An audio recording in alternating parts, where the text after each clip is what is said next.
Assalamualaikum warahmatullahi wabarakatuh.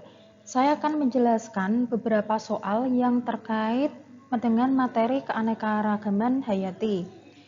Silahkan kalian simak, soal-soal ini bisa jadi nanti akan saya keluarkan di PTS 1. Ya, ini soal yang pertama. Keanekaragaman hayati adalah, di sini ada 5 opsi. Yang A, kesatuan ruang dan waktu. Yang B, keberagaman mikroorganisme saja. Yang C, keberagaman makhluk hidup maupun benda tak hidup. Yang D, variasi antar spesies hewan.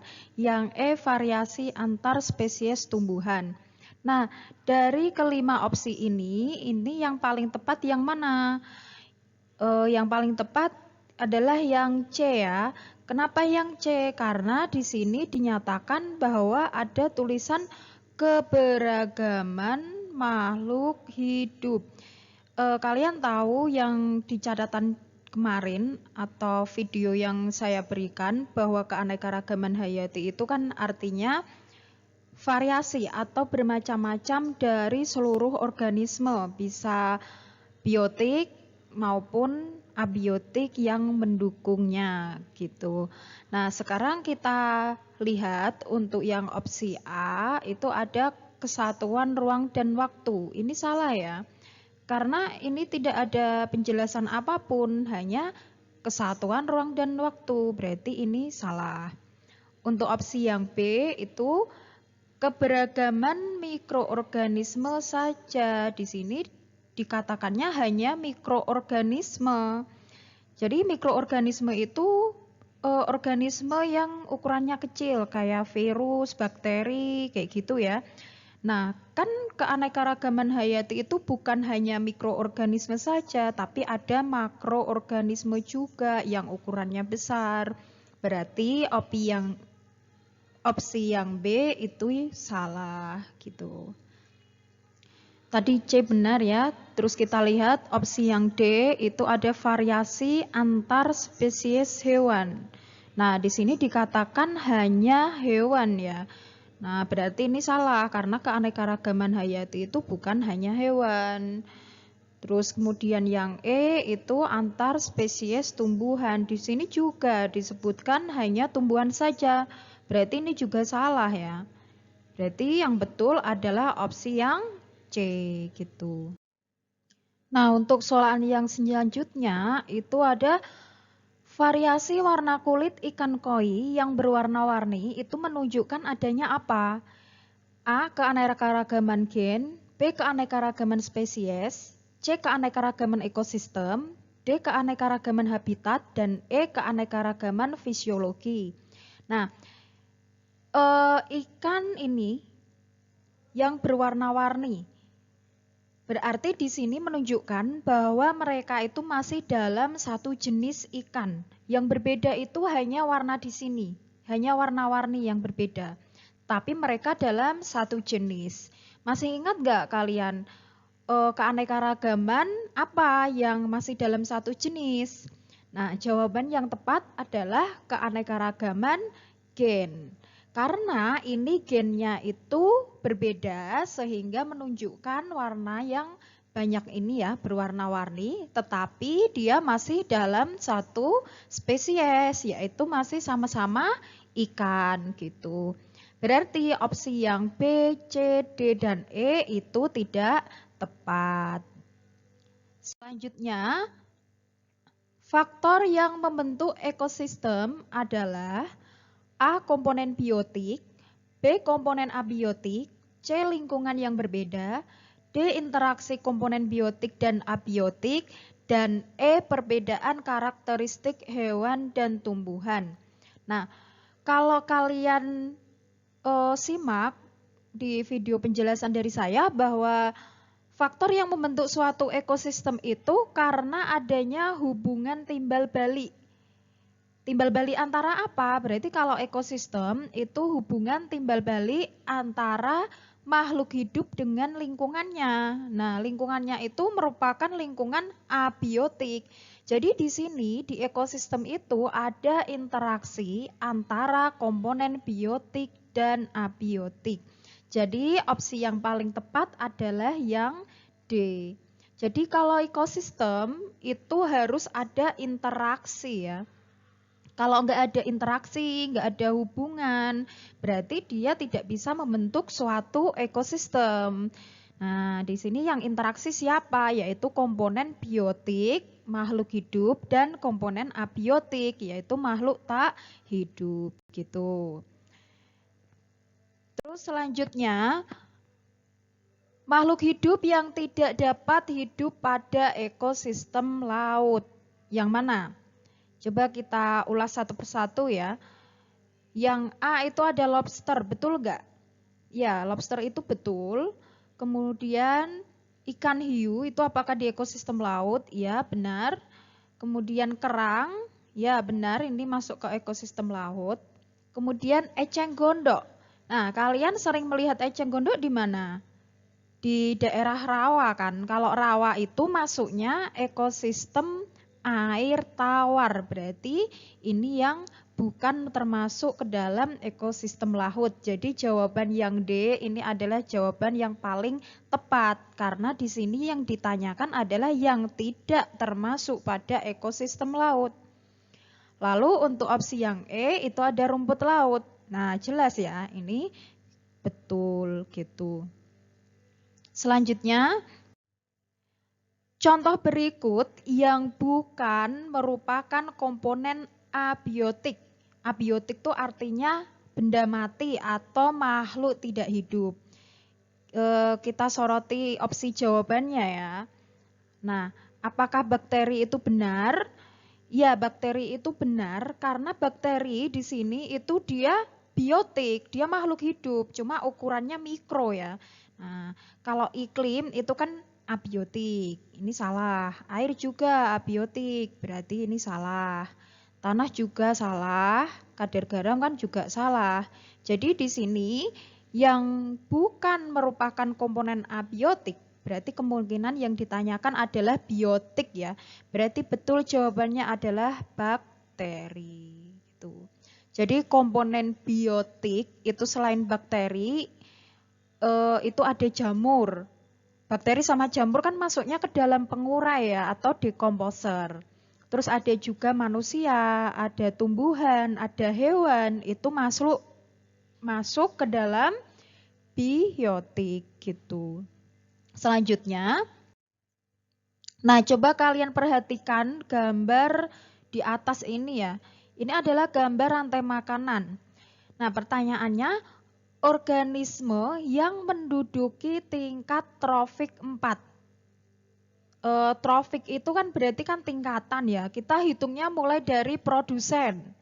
Jadi ini kan yang ditanyakan kan yang keempat. Kita urutkan mulai dari trofik yang pertama. Ini trofik pertama. Ini trofik yang kedua. Terus kemudian ada kata, itu trofik yang ketiga. Nah, berarti trofik yang keempat ini ada ular. Jadi jawaban yang tepat adalah yang B, yaitu ular. Oke, selanjutnya. Organisme yang terdapat pada rantai makanan ekosistem pantai. Nah, kira-kira apa sih makhluk hidup yang ada di ekosistem pantai? Coba kita cermati ya.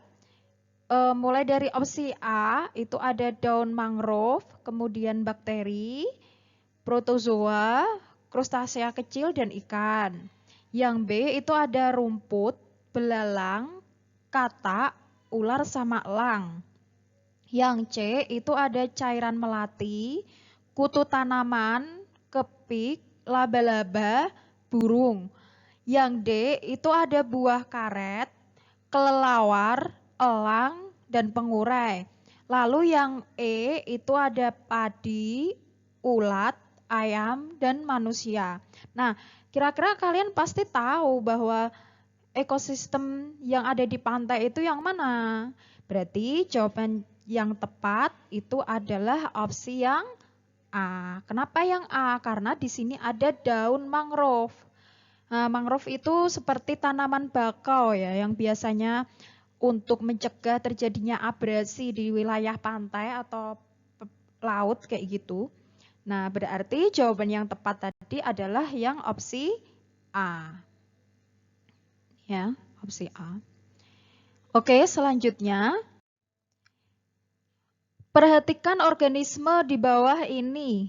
Urutan rantai makanan yang sesuai adalah, berarti kalau kita suruh mengurutkan, otomatis yang pertama itu harus produsen, harus tumbuhan.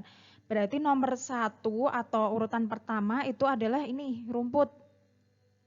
Berarti untuk yang opsi yang awalnya bukan nomor 2 itu kita eliminasi dulu, kita silang dulu. Nih ya. Berarti antara opsi C sama opsi D. Nah, rumput kalau yang opsi C itu kan nomor 2 terus nomor 1 ya. Rumput belalang. Kemudian yang opsi D itu 2 ketiga. Rumput dimakan elang. Kira-kira yang paling tepat itu yang mana? Rumput dimakan elang atau rumput dimakan belalang? Yang betul yang rumput dimakan belalang ya. Berarti opsi yang benar adalah yang C. Coba kita lihat, berarti dari nomor 2 itu rumput, dimakan yang nomor 1 belalang, kemudian belalang dimakan nomor 4 yaitu katak, kemudian katak dimakan nomor 5 ular, lalu ular dimakan oleh elang. Berarti di sini konsumen puncak itu ada pada elang, gitu ya. Oke, selanjutnya. Kemudian ini untuk soal yang berikutnya ya. Berikut adalah jenis fauna yang ada di Indonesia. Ini ada yang pertama burung kasuari, yang kedua komodo, ketiga badak bercula 1, 4 kuskus, 5 burung merak. Fauna yang merupakan tipe australis adalah, jadi gini, tipe-tipe australis itu biasanya menempati wilayah timur Indonesia. Itu rata-rata hewannya atau faunanya itu burung-burung yang mempunyai bulu yang mencolok. Kemudian selain itu ada mamalia tapi yang mempunyai kantung. Contohnya adalah kanguru kayak gitu. Nah, itu tipe-tipe dari australis. Nah, coba kita analisis ya. Ini nomor 1 itu betul. Kemudian yang komodo. Nah, kalau komodo itu masuknya wilayah tengah atau peralihan. Berarti ini salah ya. Lalu yang ketiga itu ada badak bercula 1. Nah, ini masuknya wilayah Asiatis, wilayah barat. Nah, gini. Berarti ini salah. Terus yang keempat itu ada kuskus. Kuskus itu masuk ke wilayah peralihan. Berarti ini juga salah ya. Nah, yang kelima itu ada burung merak. Burung merak betul karena di sini dia burung yang warnanya mencolok. Jadi jawaban yang tepat itu adalah yang C, 1 dan 5 gitu. Nah, selanjutnya ini saya akan menjelaskan tipe fauna ya. Tadi seperti soal yang sebelumnya kita bahas. Jadi intinya gini, wilayah Indonesia itu dibatasi sama yang namanya garis Wallace sama garis Weber. Jadi kalau garis Wallace itu membagi wilayah barat, sini ya ini barat, atau wilayah Asiatis dengan wilayah tengah atau peralihan. Lalu kalau garis Weber itu membagi wilayah peralihan dengan wilayah timur atau wilayah australis. Nah, jadi tipe-tipe fauna yang ada di wilayah Indonesia itu antara wilayah Asiatis, peralihan, dan australis itu berbeda-beda. Nah, perbedaannya apa? Nah, selanjutnya ini akan saya ulas ya. Nah, wilayah Indonesia itu dibagi menjadi 3 wilayah pembagian fauna ya. Ada tipe Asiatis, peralihan, sama australis. Nah, kita bahas dulu untuk wilayah Asiatis. Ciri faunanya itu hewan mamalia yang berukuran besar. Di wilayah perairannya daerah Asiatis itu didominasi sama ikan air tawar. Contoh faunanya itu ada badak, orangutan, beruang, babi hutan, sama gajah. Nah, hewan-hewan ini kan termasuk mamalia, tapi ukuran tubuhnya yang besar gitu. Lalu ada fauna tipe peralihan. Kalau tipe peralihan itu merupakan kombinasi antara wilayah Asiatis sama wilayah Australis. Nah, biasanya tipe reptilnya itu berukuran besar. Contohnya apa sih reptil yang berukuran besar? Itu ada komodo. Selain komodo, hewan-hewan peralihan itu ada kuskus, kemudian ada anoa. Anoa itu mirip lembu kayak sapi, tapi ukurannya lebih kecil. Lalu ada babi rusa. Nah, itu tipe-tipe di wilayah peralihan. Lalu untuk yang selanjutnya ada fauna tipe Australis, yaitu fauna dengan tipe Australis itu merupakan hewan yang berukuran kecil. Maksudnya di sini mamalianya ukurannya lebih kecil daripada yang tipe Asiatis tadi, serta dia berkantung. Nah, di wilayah Australis itu tidak ada kera. Kemudian terdapat banyak burung berwarna. Contohnya apa sih faunanya? Itu ada kanguru, burung kasuari, burung cendrawasih, terus kemudian burung merak seperti contoh di soal tadi itu juga bisa. Nah, itu pembagian dari tipe-tipe fauna yang ada di Indonesia. Nah, kita ulas sekalian untuk persebaran flora yang ada di Indonesia. Tadi kan kita membahas fauna ya. Sekarang kita membahas yang flora. Nah, flora itu tumbuhan. Jadi ada beberapa tipe. Yang pertama itu ada hutan hujan tropis. Jadi kan Indonesia itu kan dilewati sama yang namanya garis khatulistiwa ya. Nah, garis ekuator, di mana curah hujannya itu sangat tinggi sehingga di wilayah Indonesia itu ada yang namanya hutan hujan tropis. Nah, untuk hutan hujan tropis itu cirinya hutannya itu lebat, heterogen. Maksudnya heterogen itu di hutannya itu ada berbagai macam jenis flora. Jadi tumbuhannya itu tidak hanya satu jenis gitu, jadi dia bermacam-macam. Makanya dikatakan sebagai heterogen. Kemudian lembab, maksudnya curah hujannya tadi kan tinggi sehingga menyebabkan kelembapan juga yang tinggi dengan berbagai pohon. Kemudian ini curah hujannya juga tinggi. Nah, contoh floranya itu ada pohon meranti, eboni, kemenyan, pohon rotan, sama pohon damar. Nah, biasanya pohon-pohon atau flora yang ada di wilayah hutan hujan tropis itu biasanya bisa dimanfaatkan untuk keperluan papan kayak gitu ya, untuk pembuatan rumah kayak gitu. Itu biasanya diambil dari wilayah hutan hujan tropis. Lalu hutan musim. Kalau hutan musim itu wilayahnya hanya ditumbuhi oleh satu jenis tumbuhan saja. Jadi tiap hutan itu hanya ada satu jenis tumbuhan saja. Nah, tumbuhan tersebut itu biasanya akan menggugurkan daunnya pada saat musim kemarau. Contohnya apa sih? Ada pohon jati, pinus, cemara, kayak gitu. Pohon mahoni itu bisa ya. Nah, itu karena dalam satu hutan itu hanya ditumbuhi oleh satu jenis tumbuhan satu aja kayak gitu. Atau pohon karet kayak gitu ya. Terus kemudian ada sabana. Sabana itu merupakan padang rumput yang diselingi oleh pepohonan. Biasanya merupakan pohon-pohon yang pendek atau herba. Jadi misal hamparan rumput kayak gitu tapi diselingi oleh beberapa pohonan. Nah, itu yang disebut dengan sabana. Kemudian yang keempat itu ada stepa. Nah, ciri-ciri stepa itu hampir sama dengan sabana. Cuma kalau stepa itu padang rumput yang sangat luas. tidak ada pepohonan.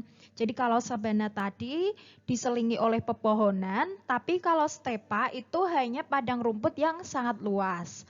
Nah, sabana sama stepa itu biasanya didominasi di wilayah bagian timur Indonesia ya, seperti contohnya di daerah Nusa Tenggara, NTB, NTT kayak gitu itu banyak sekali ada sabana maupun stepa gitu.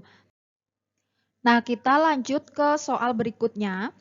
Pernyataan yang benar tentang spesies endemik itu adalah apa? Jadi spesies endemik itu adalah spesies yang cuma ada di wilayah itu. Maksudnya cuma ada di wilayah tertentu, tidak bisa ada di wilayah yang lain. Itu yang dimaksud dengan spesies endemik. Berarti dari opsi A sama E itu yang paling tepat jawabannya adalah yang ya, spesies yang unik yang hanya ditemukan pada daerah tertentu saja. Kita lanjutkan soal berikutnya. Wilayah fauna yang didominasi oleh hewan mamalia berukuran besar, terus kemudian ada kera, ikan, air tawar. Itu wilayah mana? Tadi kan sudah saya jelaskan. Ini adalah ciri-ciri dari fauna asiatis. Berarti jawaban yang tepat adalah yang A, gitu. Selanjutnya, salah satu penyebab punahnya hewan dan tumbuhan adalah akibat aktivitas manusia. Aktivitas manusia tersebut adalah apa? Coba kita cermati dari opsi A sampai E, kira-kira yang negatif itu yang mana? Coba kita ulas dari opsi A ya. Pembuatan cagar alam itu positif. Kemudian yang B, pembuatan taman nasional itu positif juga. Yang C, menambah suaka margasatwa itu positif. Yang D, pembukaan hutan untuk lahan perindustrian. Ini berarti negatif. Nah, kemungkinan jawabannya yang D. Coba kita lihat yang E ya. Pelestarian plasma nutfah. Nah, itu positif. Plasma nutfah itu merupakan variasi. Jadi beragam kayak berbagai macam makhluk hidup. Itu namanya plasma nutfah. Jadi aktivitas manusia yang bisa menyebabkan punahnya hewan dan tumbuhan itu yang opsi D, yaitu pembukaan hutan untuk lahan perindustrian. Oke, selanjutnya. Manfaat keanekaragaman hayati sebagai sumber obat. Tanaman yang berfungsi sebagai obat untuk mengobati luka dan lecet adalah, nah ini jawabannya adalah yang A, Miana. Nah, di sini akan saya berikan resume atau rangkumannya tentang manfaat obat bagi kehidupan. Ini ya, kalian bisa baca sendiri nanti atau bisa kalian screenshot. Di sini tadi juga mewakili pertanyaan yang untuk obat luka, yaitu pohon Miana. Gitu. Nah, ini untuk manfaat dan nilai keanekaragaman hayati. Itu nanti kalian bisa baca sendiri ya. Oke, selanjutnya. Nah, ini juga ada tambahannya. Nah, ini ya daun Miana ya. Ini untuk mengobati luka dan lecet. Terus kemudian, oh ternyata sudah selesai. Itulah beberapa soal yang terkait dengan keanekaragaman hayati. Silahkan kalian pelajari dengan betul apabila nanti ada beberapa soal yang keluar pada saat PTS. Sekian dari saya. Wassalamualaikum warahmatullahi wabarakatuh.